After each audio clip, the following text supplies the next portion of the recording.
Free for All Friday, and it's a cold one this Friday here. We got the shelter. I thought you always just say homeless shelter, but it's also a lot of people don't have adequate heat in their homes. And so I guess some people are showing up. Brian, have you checked up on that to see?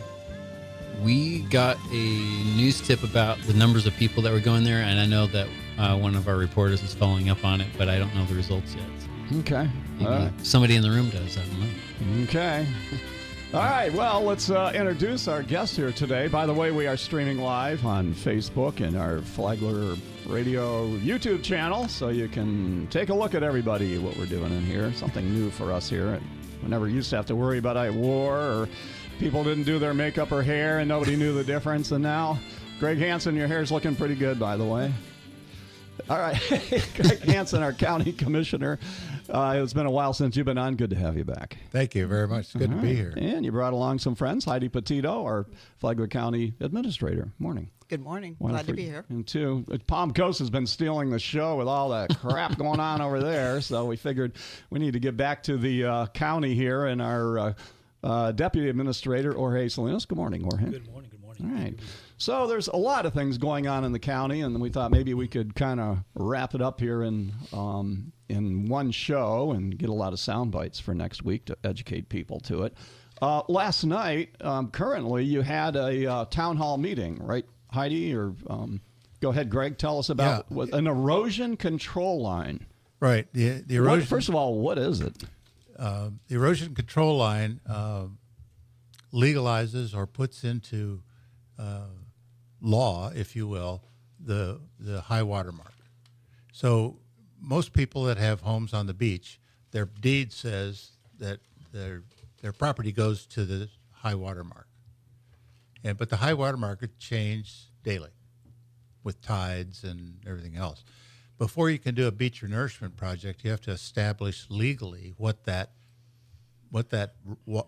mark is. And so the ECL is just that. So on October 1st of... So this is like a surveyed legal line. And they did that on October 1st of this year. They surveyed the whole, for our Reach 2, our next project on the beach, they've established that ECL. So now they can legally say the seaward of that belongs to the state, and landward of that belongs to the owner. Is that a new word for you, Brian? Seaward and landward? Well, no. The erosion control line. Is that, you've heard that before? It was new to me anyway. I've never really. Well, we had to establish one before we did the Flagler Beach project. Same okay, process. so legally, the property owner that has oceanfront property, their property is owned and surveyed to that erosion control line. Now, and then a micro inch east of that, going out into the ocean, is owned and controlled by the state. The state, okay. Right. So what was the town hall meeting about, and who showed up? Well, we had about 12 people from the public there. Lots of staff were there. But the purpose was to describe this whole process, and so that everybody was comfortable with it, and then shift into an actual, I'll say legislative hearing, where the Department of Environmental DEP actually declared that line, that ECL, as law. And and anybody that wanted to speak could get up and speak. They had to be sworn in, so nobody spoke. And so he adjourned the meeting, and that was it. So now the public has 21 days to respond to that, but now it's law. All right, so I have a nice house on the beach. My erosion control line is here.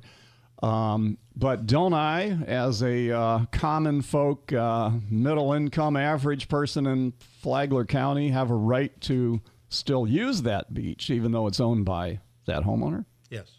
Okay, so what's the law on that? What's the difference whether they own it or not then? If it's public access. Well,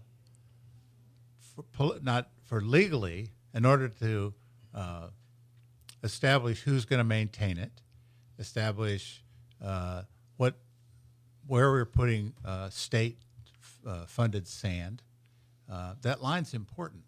That line's important. But to the average homeowner, it really doesn't mean anything, and that's the point we were trying to get to them. It's the seaward end of their property, And it wouldn't affect their property value. Like, No. hey, I just picked up another 1,000 square feet of my appraisal, or that doesn't really have an effect. It actually, a lot of them last night thought about that and asked about that, and they went away happy, because what it does, it actually the high water mark has gradually moved westward with the erosion of the beach and whatever. So we've established it now. So no matter what happens, beach erosion, whatever, that line's there. It doesn't move. So are the laws in Florida on beach access that you can't walk through somebody's yard to get to the beach, but once you do a walkover or something, you can walk forever down the beach, right? And you're not trespassing, even though some people do put up signs on their property saying no trespassing, but we can use all the beach we want to in Florida, right? Up to the dune. Not the dune, but up to Yeah. the dune. Right. Okay, all right. So ignore the no trespassing sign if you're just walking down the beach. You know? Right. Pull it out of the ground, stomp on it. Gee. Hey, by the way, Brian, I noticed you published our transcription from last week's show. I did. Some of it, yeah. I heard from a couple of English teachers on how horrible the.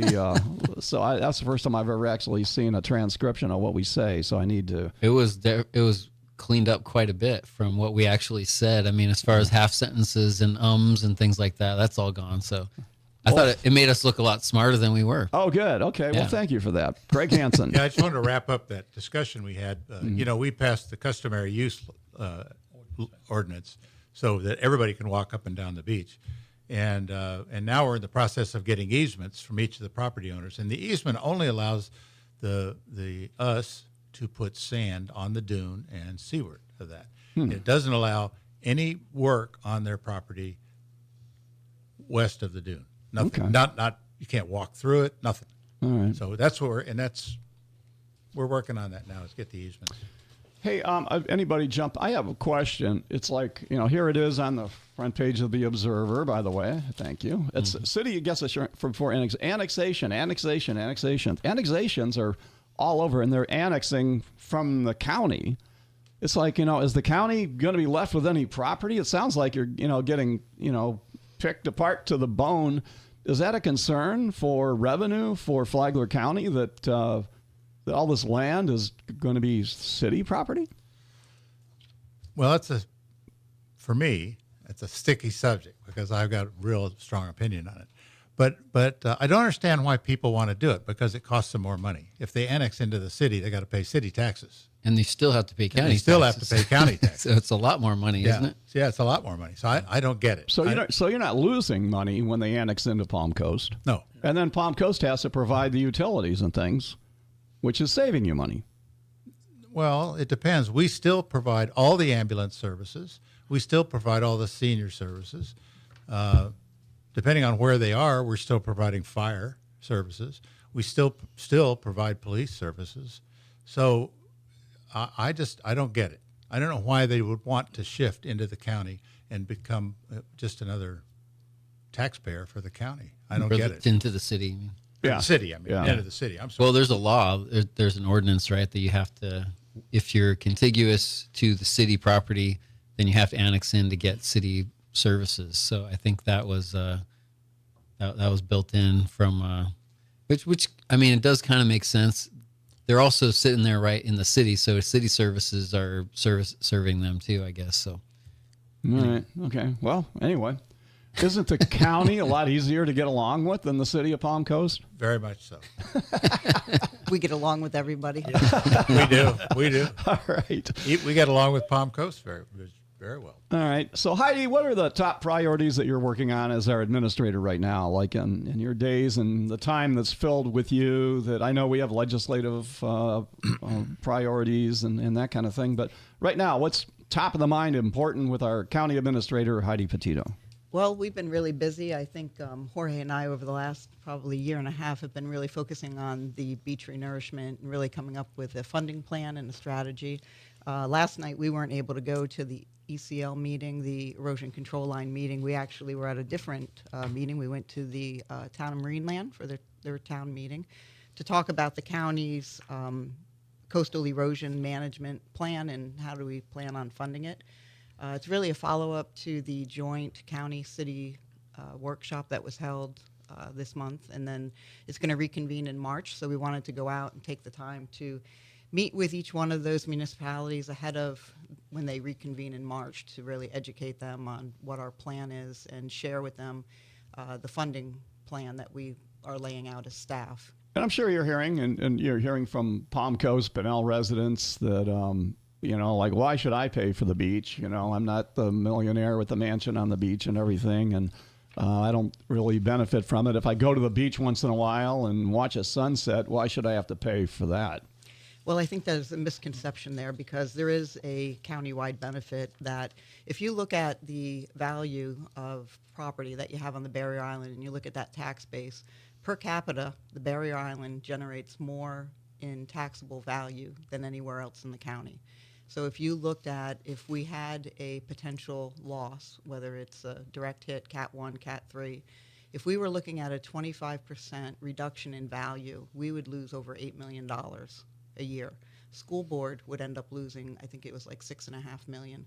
When you add up how much that revenue loss would be to our community, looking at the town of Marineland, Beverly Beach, Flagler Beach, it was upwards of $16 to $18 million a year. That's only at a 25% loss.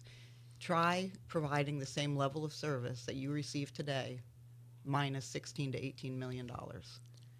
So you're saying, all right, if we went with you, who doesn't want to pay anything for the beach, and it's something you should be able to just go use when you want to, you're going to be paying for it one way or the other. If it erodes, if we lose property value, we lose tourism, we lose all that kind of stuff, to offset those millions of dollars, it's going to have to come out of you one way or the other. Exactly. Aren't those property owners that have these, expensive properties, aren't they the ones that have the most incentive to protect it? They're willing, at least the ones in the unincorporated area. We worked really hard last year in the northern 10 plus miles to meet with the homeowners, property owners up in the hammock. The county was able to pass an MSBU, which is a municipal service benefit unit. The property owners in the unincorporated area of the hammock are willing to invest in maintaining what we're building. And at the end of the day, if you're sinking about $120 million into, recreating the dune and the beach for the entire coastline, you would hope that everybody would want to maintain what we're building. If not, then why are we doing it? Has there ever been, this is just wishful thinking, but has there been like a cycle where the ocean just washes sand up on shore rather than taking it away? It does. And you'll see it like even following this last storm where we had Hurricane Milton, and the Army Corps was actually quite surprised at how well the beach held up after their project, enough so that they weren't planning on coming out and repairing it. The sand will come and go. It's part of, nature. Part of creating a new engineered beach is something that Commissioner Hansen knows the word very well. Equilibrates the sand. Say that again. Equilibrates the sand. Spell that, Brian. You're the newspaper. EQUI.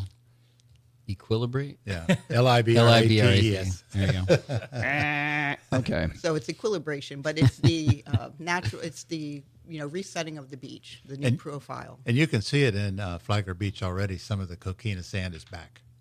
It's back. You see that rough sand is already reappearing on there. So it's coming back out of the ocean. So people new to the area, that is what comes from the north, right? Like the St. Augustine area with the coquina, because you never see it in Daytona or anything. It's just, and then we're kind of on the dividing line of the people go, oh, it looks like cinnamon type of a thing, and it looks good, but it's pretty much stops here in Flagler County, right? Yeah, it's granular and it stops here. Yeah, you don't see it south. And they built a fort out. Didn't they build a fort out of the coquina rock in St. Augustine? And they used to use it, right, for heavy. I mean, gee whiz, this thing's still standing, and it survived 1,000 cannonballs, and that coquina is some pretty tough stuff. They use a combination, coquina and tabby, but you look at Princess Place, it's built out of coquina. Mm-hmm. So, Greg, I know you work the thing, and Sullivan, Commissioner Sullivan, too. He was, you guys are on the beach line there and everything. Are we in pretty good shape with what we have done with the Army Corps of Engineers? Everybody has seen very impressive, the massive amounts of sand that have been put out there. Is that everything to plan, and are we in pretty good shape for at least several years? Well, there we are, because we've got a guarantee from the Army Corps. If we have a bad storm, they'll come back and fix it. But we are on the hook every 6 to 10 years to re-nourish that beach that the Army Corps did. So that's something we're wrestling with now. But as far as the beach itself, if we take a direct hit from anything, there's not much that's going to help us. But we do emergency sand in that northern 10 miles, and we try to keep roughly 6 cubic yards of sand for every foot of beach all the time up there. Sometimes as much as 12 cubic yards per foot of beach. So we're ready for a storm. We're ready, and we're ready to backfill if there's a breach. We've got reserve sand ready to go. So Where is it being stored? around. In the ocean. Go to the ocean and get it. That's the shortest way. The Right? offshore borrow pit. Yeah. Oh, okay. That's where we're going to get the sand for this reach too, is the offshore borrow pit. But for emergency sand, we truck it in. So the city of Flagler Beach had kind of a get-together with Palm Coast and the county, and I think Bunnell and everybody, and said, okay, guys, how can we all pitch in a fair way and kind of make this happen? Because it has to happen, right? So Right. where are we at? What's the bottom line? Where are we now, and where do we need to get to? Well, Heidi's driving the train on this, and she's doing a really good job. She's in the process of, as she said, socializing this plan with the various cities. And I don't think we want to put the particulars out right now, but we got some pushback at the initial meeting. We did. We got some pushback. And but Heidi has her plan that she and Jorge have put together alleviates every one of the pushback items, I thought. But so they just have to see the plan and go with it. Mm-hmm. So, and I really think it's going to be a countywide. Everybody's going to say, yeah, that's a great plan. Let's go. Right. Jorge, what is the working relationship with you and Heidi? She's the administrator, you're the deputy administrator. On like a day-to-day basis, is it like a Batman and Robin, or, hey, Jorge, you run out there and do this, I'll throw that to you. And how does it work? What's a typical day like in the life of Jorge and Heidi? We work very well together. It's basically issues come to us and projects come to us for review and providing some direction. And together we come and debate the items, and then we actually provide direction. But it's a very good working relationship between Heidi So there's got to be a good chemistry and, Right. Where you back each other up, that kind of a thing to it. Absolutely. So would you be in trouble, Heidi, if you didn't have a deputy administrator? I think it would definitely make things a lot more difficult. Sometimes there's not enough hours in the day for the two of us. We actually brought Holly Albanese into administration as the assistant county administrator. And when we brought her up there, we thought that she could have more free time and to work on things. But I know she finds herself quite busy as well. So I don't think we could do it without the three of us, actually. So Yeah, there's when you ask what does a day look like for us, basically besides the beach, which is the main project, we have other construction vertical projects. Like, for example, we have 3 projects in design right now, 3 in construction. I'll go down the list just to provide an example of that. So the SMA Healthcare is an approximately 24 square feet facility with 48 beds. Okay, now that's Stuart Marchman Act, right? Which isn't called that anymore. Because everybody says SMA. Go ahead and explain SMA first. So SMA Healthcare is the old Stuart Marchman Act. It, I think, had another name prior to that. But SMA Healthcare we've been partnering with for the last few years. We first started with the Flagler Access Center, which took place at the old library. That was an original legislative appropriation that we had gotten. And then a couple of years ago, we went after another one as a public-private partnership to build this facility for them. We had gotten $10 million. They came to the table, wanted something a little bit bigger, something that could accommodate the growth in Flagler, and they came to the table with $4 million to be able to expand that project for the future. Mm-hmm. I actually sit on the board at SMA Healthcare, so very passionate about what they do. They do some wonderful things. I know they're coming on Monday to give a presentation to the board about some co-location of services that they're going to be providing out of the health department. So they're a great asset for our community, a great team player, and we're glad to have them. This filled a gap, a big gap that the county had. We had really no mental health, substance abuse For men. for health.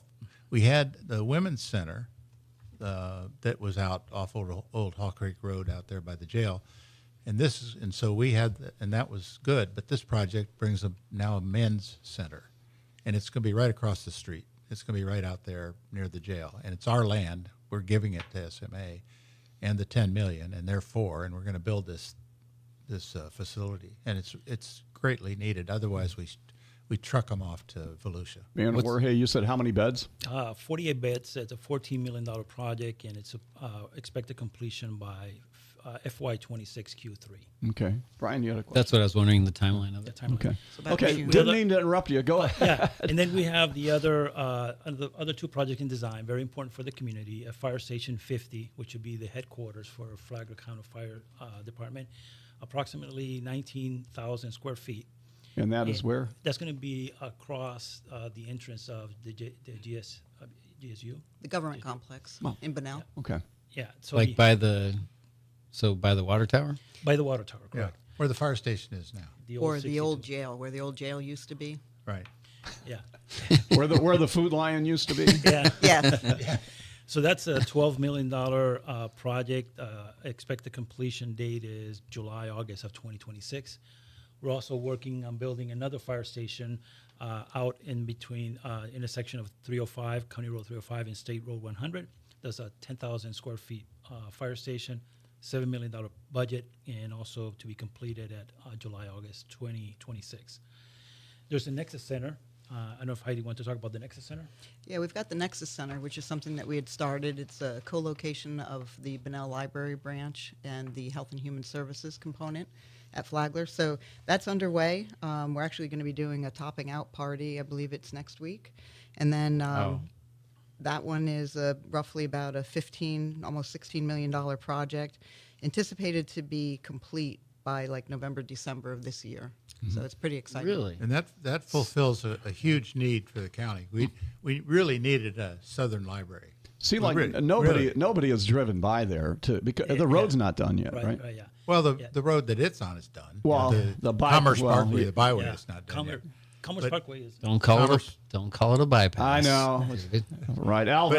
Alvin Jackson yells at me every time I call it the Bunnell bypass, so stop. But Yeah, but we really needed the library, and then we Yeah. saw a great opportunity to create some more space for health. well, and Holly services. Albanese was instrumental in yes. getting all Oh, that yeah. stuff going Yeah. too. Oh, Give yeah. her a credit there with it. Yeah. So people can drive by there. Just turn where Wendy's is on Right. 100, That's and you right. can go back there and poke where the sheriff is. And Bunnell's going to have their new city hall there. And I mean, this is And their police department. yeah. co-located. This is a new metropolis area there. It's So going to be a great complex. okay, cool. And then we have the Commerce Parkway road construction. It starts right there where the new Nexus building is and connects down to US 1. That project is a 1.7 mile 2-lane road, and it's a cost of $12.3 million, expected to be completed in July of 2025 as well. That's a lot of things in July 2025. Okay. Yeah. We have That's a lot of pretty projects. busy couple of years going on. Yeah, we have a few more. I do want to talk Yeah, about we actually have more going on. yeah, All we got right, a lot well, going on. keep going. Yeah. You're on a roll, or hey, keep going. The next one is the Old Hawk Creek Road, the construction of 4.9 miles roadway paving project. That's County Road 304 to State Road 11. Total project budget is about $7 million. That's repaving or is it a new Repaving. road? Okay. Repaving. And expected completion by June of 2025. These are all projects that our engineering department here in Flagler County is managing and overseeing. So we're basically those. The Old Hawk Creek Road project is important because it's going to provide transportation or good transportation for the state guard who's coming to Flagler County. They're building, Yeah, that's going to be big. and the SMA building, and it's all right there. So it's- And the best part is, with all these projects going on, it's roughly about $80 million, and there's really no cost to the taxpayer as far as where the money came from, Local. as far as local dollars. And we didn't have to take out any loans. So, I mean, I think it's pretty incredible when you look at what we've been able to do over the last couple years, and we still have more going for next year. So I don't know if it was Sheriff Staley, but whatever went on to get that State Guard training facility here and based here was brilliant, because a lot of other people wanted it, because it'll be a good economic boost. With how many people would train there? It's like our own National Guard, right? Only it's our State Guard, so we don't have to call Washington if we need help or something. It's just right here. So. But how many people? There'd be a lot of people training there, right? Yeah, from all over the state. I'm not sure. So they'll need to stay in hotel rooms, eat in restaurants, and do all that. Okay, cool. All right, Jorge, didn't mean to get you sidetracked again. What else you got? Yeah, we have 2 other vertical projects that are in the pre-design state right now, pre-construction design state. We have the Eco Discovery Center, which will be here in close to the pedestrian bridge and State Road 100. And that's like a welcome center, right? So the idea is to get people to pull off I-95 and go there to find out about Flagler County, right? Right. Everything about Flagler County. So if they're tired, kids got to go to the bathroom, whatever, pull off here and take a walk and discover the shortest exit on 95 to the Atlantic Ocean, right, in the whole country. It is 3.2 miles. Yes. Okay. Besides that, the vision is that's going to be the trailhead for the Beulah regional park. So there'll be bikes, there'll be kayaking, there'll be other opportunities for residents and visitors to experience through that center. Okay. Are people using the bridge right now? Every day. Yeah. Yeah. Every day, yeah. Are animals using it? I mean, if I, like you think about, if I was an animal, I'd rather cross the bridge than cross 100 there. Are wildlife using it? Not that I've seen. Yeah, I've not heard of any. There's no patrol going out scooping. There's no pooper scooping going on. Need to check the ring cam on that bridge. Somebody photoshopped a bear, which wasn't true, but everybody thought, bears were crossing it, which is not true. But anyway, I'm just curious. Okay, all right. I'm sorry. The last one that we have a short attention span, so go ahead. The last vertical project is the Multipurpose Emergency Preparedness Project, which is a shelter that also is going to be built up in here in Flagler County. The expected completion is FY 26 Q3. I don't know if Heidi wants to. Yeah, so that's going to be out at the fairgrounds. It's going to be used as a cattleman's hall, replacement for the cattleman's hall, and it'll be that special needs shelter so that we don't have to impact schools. Whenever we have a hurricane, we have to evacuate people. This is where they'll be housed. Yeah, how many square feet? How many square feet? So it'll go where the cattleman's hall is right now? Not where the cattleman's hall is right now. That has to stay in place during construction. It's actually going to be a little bit north of that in a somewhat vacant area. So it's going to be, I think, roughly, what did we say, about 15,000 square feet? That is correct. It's a $10 million about, so, be around that. So it'd be a building that the community could rent out and correct. Utilize and everything. Awesome. 10,000 square feet. Okay, cool. That's good to know. Yeah, okay. We have other road projects, like 15 different road projects going on, paving or design projects. We have trail projects going on, stormwater projects. So when you ask what we focus on here during the day, there's all these projects that we have to look at, and Heidi has to provide guidance and direction for the county. All right, awesome. Some cool stuff. Hey, we got to take a break. We're going to be back. Money. It takes money to do all this, and most of these things have already been funded, right? But we have more things, and we have the legislative session coming up where we're going to go out there and ask for some more. We'll find out what it is with Flagler County when we come back.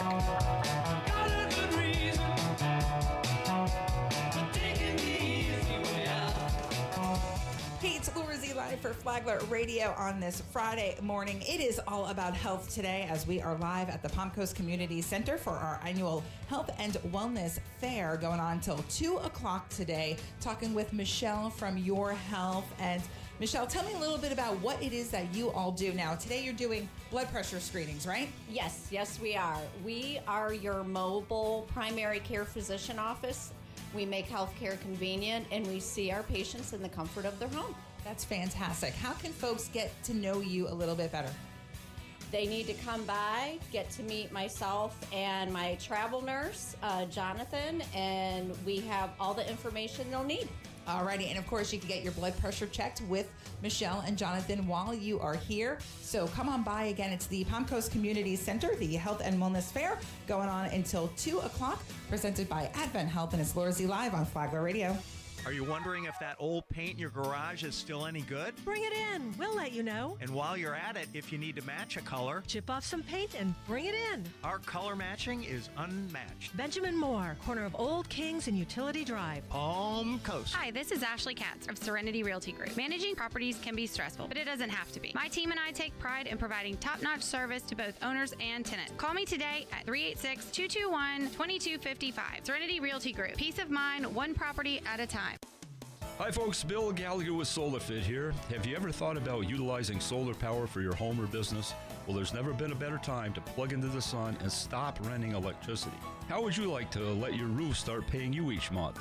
Give us a call at 445-7606, that's 445-7606, or visit us at solarfit.com and set yourself free. SolarFit your life and set yourself free with the sun's free energy. We are rocking through a freezing Friday. I don't know. You know what? I kind of like it now. I'm over it. I'm ready for. You're ready for the heat again? I know, Greg Hansen, you're getting back in the golf game, but if it's under 50, I am not going to go out there and win. And there's so many nice days in Flagler County that why suffer on one? So anyway. You got to do something about this clock here. It's set to Celsius, 21 degrees Celsius. I don't know what that even means. I know. You know what? I heard in Europe they're actually converting a lot of things to feet and yards. It's a big push to convert us to centimeters and all that. And they're realizing that actually the feet and yards is actually more practical. So. That's good with me because I can't imagine why that would be. I know. Well, let me ask you, Jorge, in the county, when you're doing stuff, do they talk in miles and yards and feet, or do you have to convert everything from centimeters and kilometers? No, basically it's miles, feet, and yards. Good. All right. Well, let's keep it that way. All right. Legislative session so coming let it up. be done. Okay. So you guys don't think the state's going to have that much money this year? That's right. For us little guys. Why do you think that? Well, the governor has told him. He said, tighten your belt because it's going to be a lean year. So, so we our whole approach to the project was, okay, lean year. Well, we're not asking for much. Mm-hmm. Plus, we have a freshman representative too, and so. Have we lost our influence in Tallahassee now that we don't have Renner and we don't have Hudson and we got newbies and. Tom Leake isn't really a newbie, though. Yeah, that's true. Tom Leake's been around for quite a while. Yeah, but yes, you couldn't help but lose when you have the Speaker of the House and one of the most senior senators. Well, and I'm sure Paul Renner is doing what he can to get Sam Greco positioned and trying to get him into the loop on things. But either way, so all those things were like, okay, we setting our sights realistically. Yes. So what's the top priority if we don't get anything out of the state but this? What would it be? Well, we've got 3 projects that we submitted. So we had a request to do a new sheriff substation up in the Hammock and placing it on property that would back up to the intercoastal. That way we would be able to put in some docks so that they would have direct access for marine rescue. Where do they do it now if they need to put their... Right now they have a Hammock substation, but it's on Malacompra, so it's kind of in a residential area, and then they would have to put in at Bangs. They do keep a boat, though, I believe, behind Boston Whaler in the water. So they do have some in the water that they put in early in the morning and get out, but really looking for a home to keep them so that they can get them up out of the water and not have to deal with the growth. But people don't really commit crimes on the water, do they? Aren't they just out there to relax and have some fun? They drink. Jeez, Brian. Ever heard of pirates? Okay, all right. So we're kind of going in under, hey, this is a safety thing we need some money for. It is. And that would take a priority over It's public safety. It's needed, and I think they would like to have some visibility out on A1A instead of being off on a side street in a residential area. So it's definitely needed up in that area. And then the other thing that we were looking at is the UF-IFAS Ag Extension Office, doing an expansion on that facility to be able to bring in more things related to the ag community, looking at doing some technology with agriculture, as well as some of that cottage law where you have startup businesses that need a place to work. Think of people that maybe make bread at home or, food products and things like that, and really give them a place to work out of. So there's a need for that and some expansion out there just to handle the growth that we have in the community. Is that's very close to Cattleman's Hall now, which is being upgraded. Is that all part of the same? Could that be all part of the same complex, or is that the plan? Or it will be when it's done. Yes. Okay. All right. Now, Jorge's Tourist Development Building, though, is not. You're asking for $3 million for that. Is that true or no? Yeah, we're asking for closing the gap for that project, and Amy and other folks are working very hard to make sure that we are able to complete this project. And it's in the pre-planning phase right now, so we're going to be going for RFP, but this money would help accelerate this project and fund it completely. We're putting $10 million of our own into that. Mm-hmm. This is the EDC, or this is the Eco Discovery, which is close to that pedestrian bridge. Yeah. Okay. So the same project that we just talked about, but this is getting more money to make it happen faster. Yeah. Okay. If we get this money, we don't have to incur in just getting the loan to complete the project. So this will be helping us completely fund the project.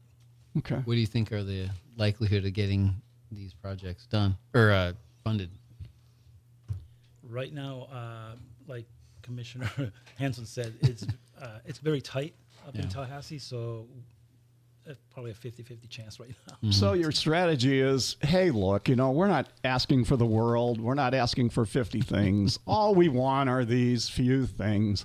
And then hopefully they go, all right, we got to give them something. Let's just give them that.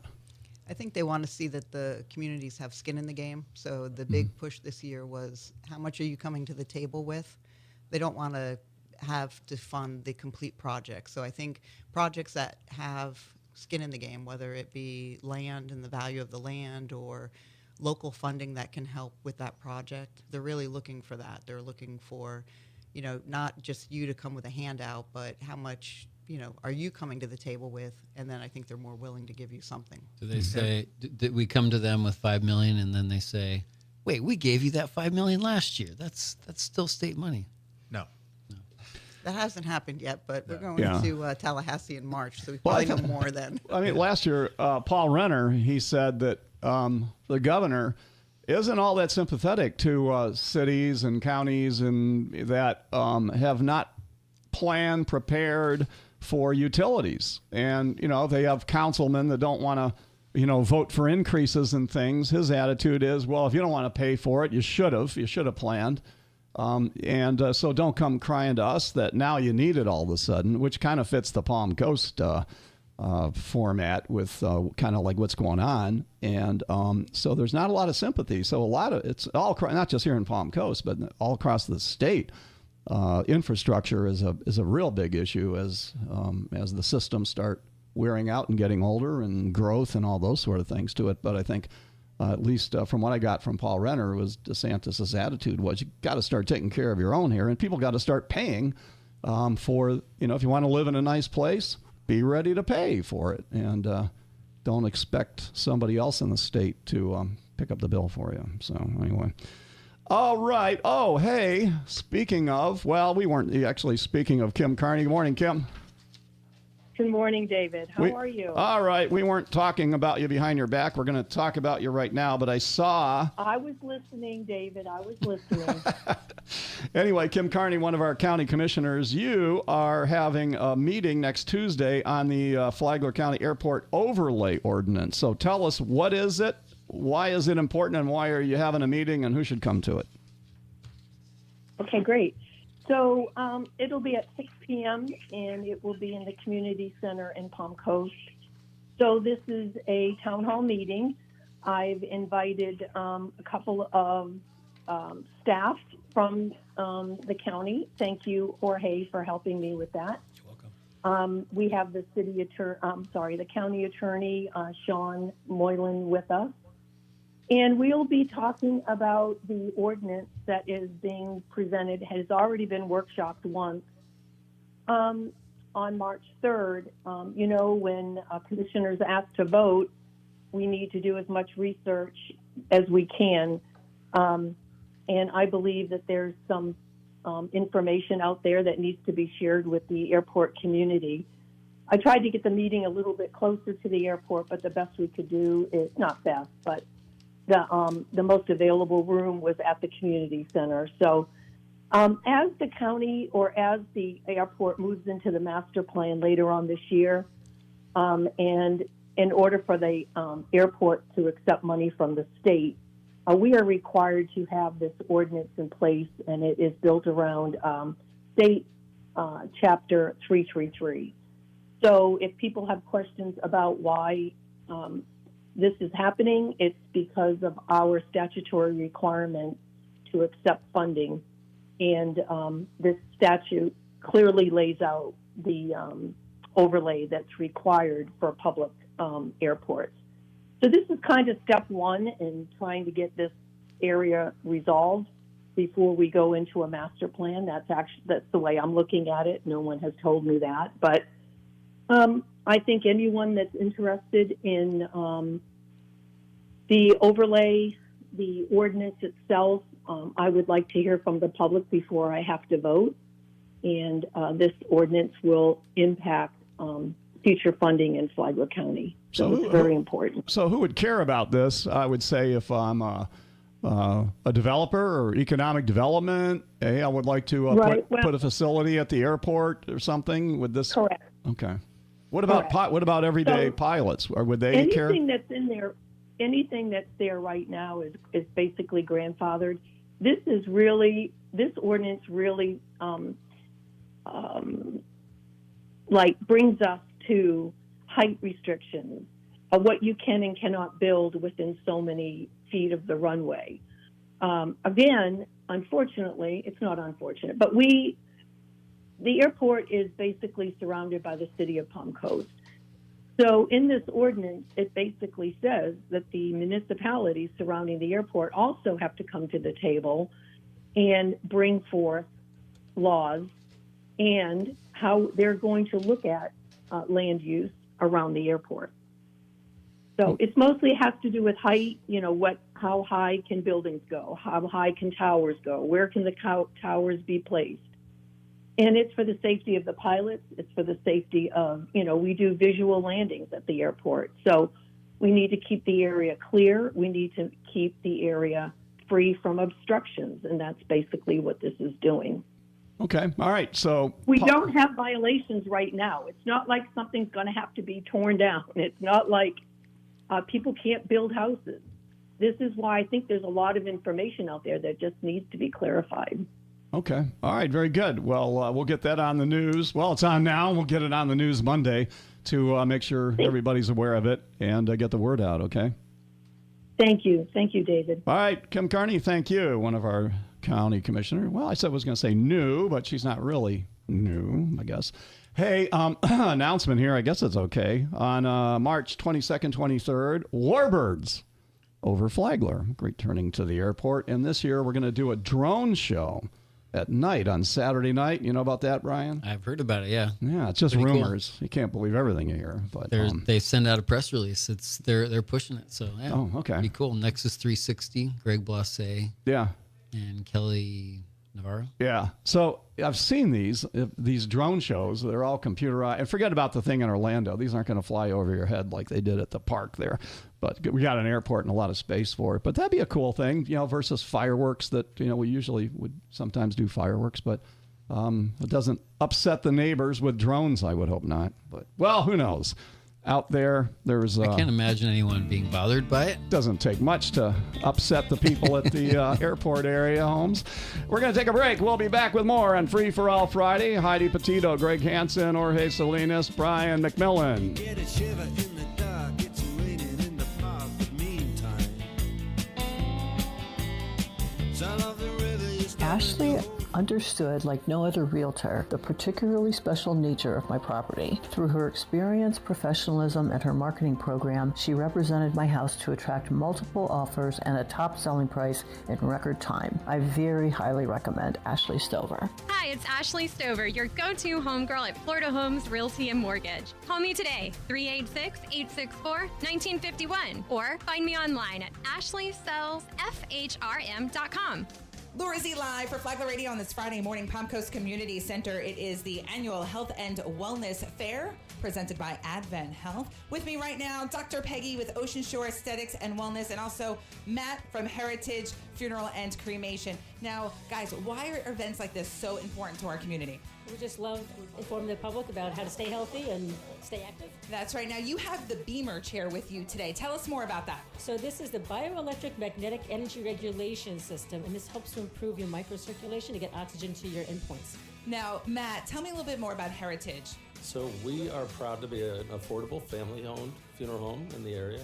Last year we actually were blessed to serve over 700 families. So we do cremation starting at $9.95, and I do burials with caskets starting at $39.95. So if you have any questions, come on down here to the Palm Coast Community Center. Again, the Health and Wellness Fair going on until 2 o'clock today, sponsored also by True Access Primary Care. So Laura Z Live, we'll see you here soon. Free Observer newspapers on every driveway in town. That's our goal. Hi, this is Brian McMillan, Observer Publisher. We want to throw a free Observer newspaper on your driveway every Thursday so you can stay connected to your community. But you have to sign up now. For a limited time, get 3 free months of driveway delivery. Go to observerlocalnews.com/subscribe and use the coupon code 3FREE. No strings attached. Just go to observerlocalnews.com/subscribe and use the coupon code 3FREE. 3 free. Brian, what a great award-winning commercial. I'm going to submit that as an Addy Award next year. It's a great, it was great engineering by David Ayers. 3 free. Incredible. No strings attached. Yeah. All right. So anyway, everybody should read the local newspaper. They should. I got mine right here.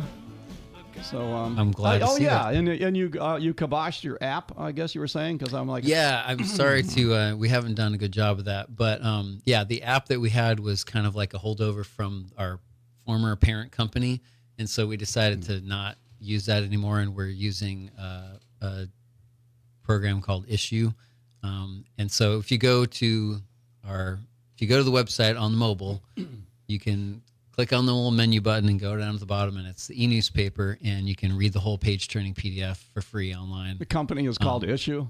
Yeah, ISSUU.com. Okay. All right. Because remember, in the old days, we used to say, I got a problem. And now you go, I got an issue. I got an issue. Yeah, right. Sounds a lot better than I got a problem. Hey, we got to wrap it up here. Final words. Let's go with Jorge Salinas. Final words of wisdom for everybody in Flagler County from our Deputy Administrator. Thank you for allowing us to share some of the projects that the county is working on. Commissioners supporting us on these projects, and it's going to be a great opportunity to provide some new facilities for the community. Okay, very good. Thank you for your work. We appreciate what you're doing there. Greg Hansen, you're up next. Yeah, just a plug for the Agriculture Legacy Learning Center, formerly the Ag Museum. They hosted the Strawberry Festival, and they had over 9,000 people, which is set a record for them, and they've already signed up to come back and do it on that facility again next year. So that's good news. The Ag Museum was able to get about $5,000 out of that, so it's good money, and they need money all the time. Other than that, it's a pleasure to be here with these two wonderful staffers, because as I tell everybody, I've seen and worked with a lot of staffs in my time, and this is the best ever. Very, very good. Well, what do those aircraft carrier people think about that? Yeah. Well, my staffs were on the cruiser. Okay. The capital ship of the United States Navy. All right. So we go to the captain of the ship here, Heidi Petito. Final words from you. Just thank you for having us. It's always a pleasure to be here, and that way we can get our story out and to the community. But I thought somebody told me that it was random act of kindness. Is that what we It is. I forgot to bring that up. Yeah. So I wanted to give you 2 gift cards that you can have random people call in, and you can give them to them. So we've got one for Publix and one for Racetrack. Oh, okay. Well, here, we'll call a random act of kindness from Heidi Petito. 206-9693, the first 2 people that call. right now because you're listening. 206. That's pretty cool. 9693. That's our on-air studio here. So quick, get to a phone. 206-9693. And the first two people, you get a gift card as a random act of kindness. I was gonna get the black guy with the white violin. Yeah. Okay. And I was going to bring him in today and give him some, cool. and but I went by and he wasn't there. So anyway, but we'll get him. You did a story on him. Yeah. That was one of our biggest stories of that, for months. So yeah, a lot of people were interested in his story. Pretty cool. Okay. All right. Okay. Well, I saw him the other day also, so I might be able to try to track. We might have his contact somewhere. So. Okay, all right. Because I called Staley. I go, is it okay to pick this guy up and bring him? He goes, yeah. He goes, I got ever had any complaints about him. So anyway, so we were going to do that. All right. Well, final words of wisdom for a cold weekend, Brian. Not much. I know the Native American Festival is this weekend at Princess Place. So if you haven't been to Princess Place Preserve, this is a great time to go check it out and see some of the history of our area, and just want to say thanks to the county leadership here for it's very impressive how many things are going on. A lot of things are going to be completed in impactful projects in the next year or two. So thank you for making it all happen. All right, very good. And we had two winners already. So if you're trying to get through, we already got Greg and Scott. So congratulations, Greg and Scott, for the random act of kindness from Heidi Petito. You showed us all up here today, Heidi. But thanks. Everybody, have a great weekend. Get out to the Native American Festival. Kids screaming, phone ringing, dog barking at the mailman bringing that stack of bills.